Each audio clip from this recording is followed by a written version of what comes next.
Hoje aqui no programa nós vamos conversar sobre o câncer de tireoide. O Dr. Rafael De Sico está aqui conosco, vai responder as dúvidas mais comuns sobre o assunto e esclarecer os mitos e verdades sobre a doença. Doutor, seja muito bem-vindo.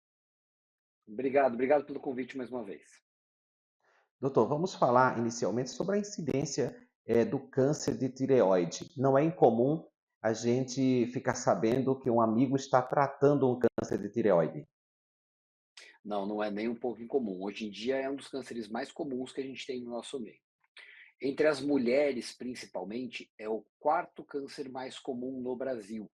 Só que as taxas de incidência, ou seja, as taxas de casos novos, têm aumentado ano após ano, né? Então, a tendência é que nós tenhamos o câncer de tireoide entre um dos mais frequentes entre as mulheres, entre os homens também, né? Os homens têm um pouquinho menos, por uma série de fatores, mais falta de diagnóstico do que outra coisa, mas que vai estar entre os mais frequentes no Brasil e no mundo todo em poucos anos.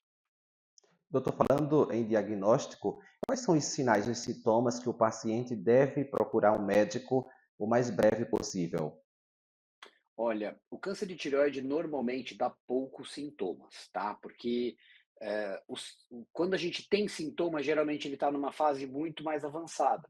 E esses sintomas estão relacionados a um caroço no pescoço, principalmente região anterior do pescoço, onde fica localizada a tireoide.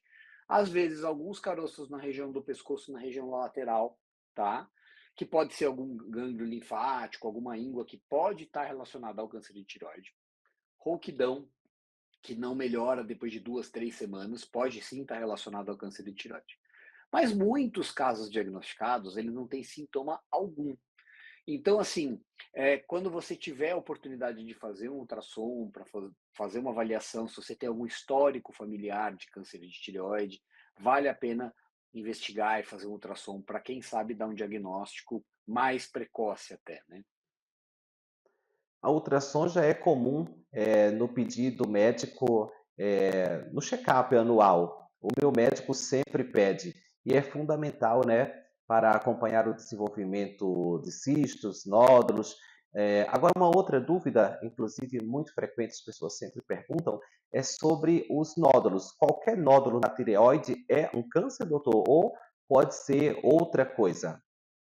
Na verdade, não, né? A grande maioria dos nódulos não é câncer, tá? Então, assim, 80, 90% dos nódulos que a gente diagnostica não são malignos.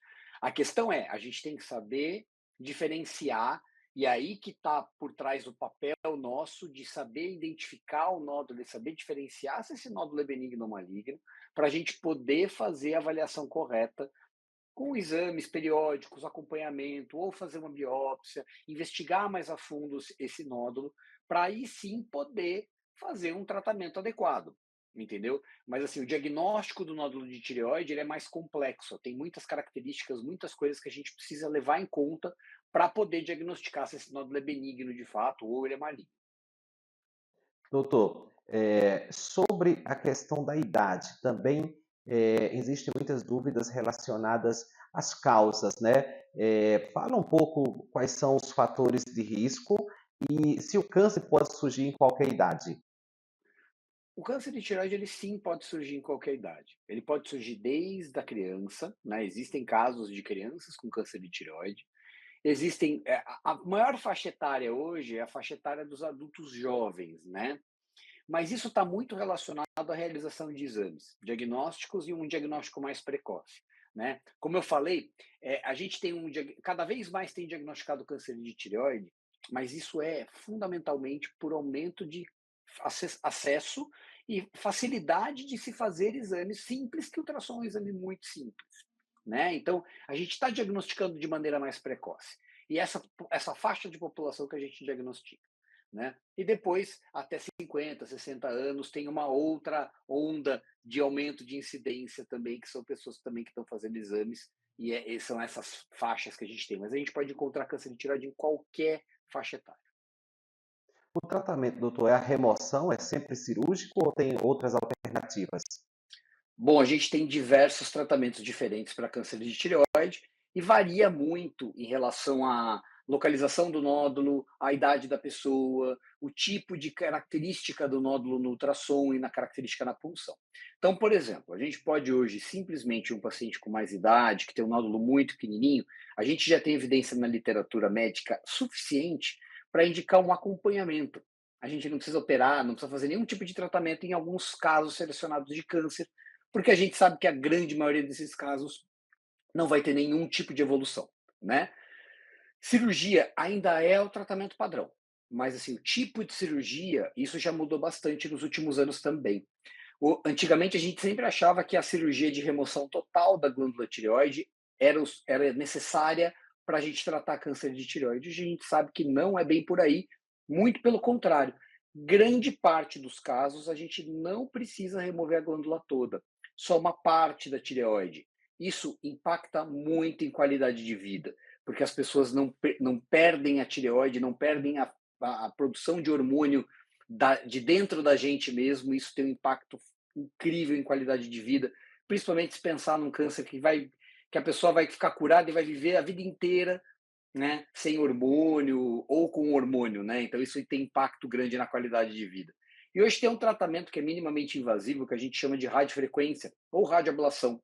Essa ablação é um procedimento minimamente invasivo que a gente faz com anestesia local no próprio consultório, onde a gente coloca uma agulha e queima aquele nódulo, a gente destrói aquele nódulo, né? Então é um tratamento também que é super simples, super fácil, obviamente não é para todo mundo, é um tratamento que a gente tem que saber bem selecionar o paciente que é candidato para esse tratamento, mas hoje a gama de tratamentos realmente ela aumentou muito, né, principalmente nos últimos 10 anos para o câncer de tireoide.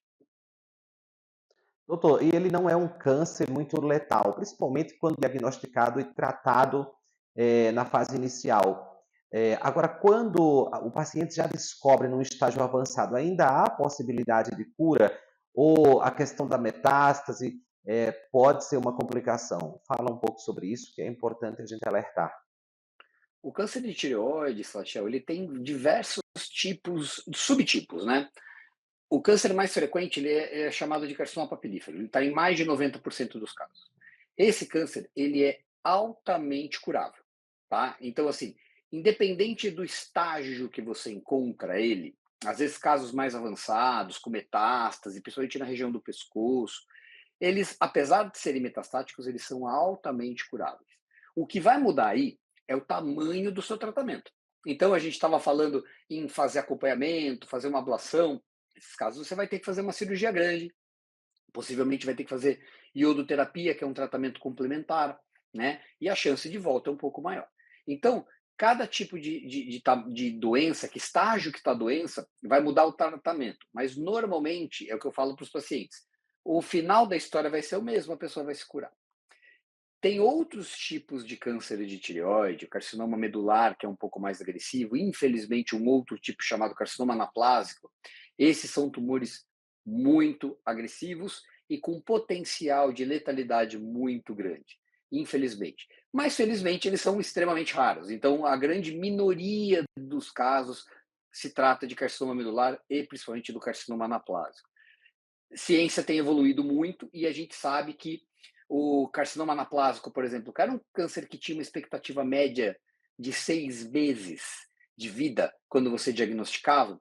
Existem drogas que estão no mercado hoje, que surgiram nos últimos 4 anos, que têm hoje aumentado muito a chance de cura, inclusive, desses pacientes, o que é fantástico, mudou a história totalmente dessa doença. Excelente, doutor. Muito obrigado pelas informações. Volte outras vezes para tirar nossas dúvidas. Obrigado pelo convite mais uma vez.